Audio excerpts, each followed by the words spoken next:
Vamos ao outro assunto agora também, tão importante quanto, que é o assassinato de Dom Philips e de Bruno Pereira. A gente teve aí uma declaração hoje da Polícia Federal, como eu li ali no giro de notícias no começo, da Polícia Federal se posicionando, dizendo que não há relação com crime organizado ali na região amazônica e que não teriam mandantes. E a Univaja já se posicionou também no dia de hoje, em nota oficial, contrariando essa informação, dizendo que, inclusive, já fizeram denúncias em relação a isso, em relação à relação com o crime organizado e essa inação assim, da Polícia Federal, né? O que a gente pode dizer sobre isso? É no mínimo muito estranho, né, Ana, que atinja-se essa conclusão num período tão curto. Enfim, o crime não está sequer devidamente esclarecido. As pessoas ainda estão fazendo análises, ainda estão tentando entender a integralidade do panorama no qual esse crime aconteceu. E aí você tem instituições brasileiras dizendo que não existe nenhum mandante, que o crime não é de natureza política e nada dessa ordem. Parece, no mínimo, muito complicado que essa conclusão seja atingida com tamanho dinamismo, com tamanho imediatismo, principalmente no período pré-eleitoral. A impressão que dá é que estão tentando, de alguma forma, encerrar o processo com a maior celeridade possível para que exista uma certa contenção de danos, considerando a imagem, a crise de reputação, de imagem que esses dois assassinatos causaram. Eu não tenho elemento suficiente para aprofundar muito essa análise, mas me parece pouco provável que não exista um mandante, me parece pouco provável que esses crimes não tenham natureza política, e me parece menos provável ainda que a atuação do bolsonarismo, em alguma medida, não tenha incentivado, pelo menos de maneira indireta, esse tipo de absurdo, entende? Uhum. O presidente da República disse que ele daria uma foiçada e teria que ser no pescoço da FUNAI. Que ele disse que ele não demarcaria mais 1 centímetro de terra indígena.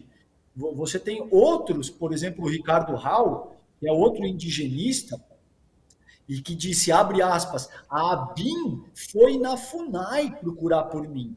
Então, existe todo um aparelhamento do Estado brasileiro nesse sentido que Uhum. leva a esse tipo de coisa. Vocês veem na imagem aí, quando o Dom Philips questionou o Bolsonaro, veja a reação do Jair Bolsonaro, o quanto Uhum. contrariado ele se sente, e 36 meses depois essa pessoa foi executada dentro do território brasileiro. É. Então, me parece pouco provável que não exista um mandante e menos provável ainda que esse crime não seja de natureza política, principalmente agudizada pelo simbolismo que o bolsonarismo avançou durante esses anos todos, Ana. É que, na verdade, se a gente prestar atenção nesse histórico aí de 3 anos e meio do governo Bolsonaro, a gente vai ver também que esse caso desse assassinato não é isolado, né? A gente tem outros casos, outros exemplos. Eu sempre lembro também do caso de um servidor também da FUNAI, que era o Maxiel, que também foi assassinado em 2018, ou 2019, se eu não me engano. E é assim, uma escalada de crime, de violência contra aquela população. Então, fica mesmo muito estranho a gente dizer que não tem nenhuma relação política nesse caso. Claro, e veja, os próprios fatos são muito fortes nesse sentido, Ana. A Secretaria de Segurança Pública do Amazonas, por exemplo, divulgou dados no qual se apresentam que em 2019 houve 14 mortes naquela região, onde ambos foram executados. Em Uhum. 2021 foram 85. Isso é um aumento de 507% durante o período do governo Bolsonaro. Entende? Esses dados são irrefutáveis, então não é uma questão de achismo, não é uma questão da onde você identifica as suas preferências dentro do espectro político ideológico, se você é esquerda, se você é de direita. Houve um aumento de 507% no número de pessoas assassinadas naquela região. Houve um aumento da ordem de 138%, considerando invasões de terras indígenas. Então, isso são dados sólidos que te demonstram como a atuação do governo federal bolsonarista comprometeu a integridade daquela região e transformou a Amazônia numa terra sem lei, Ana.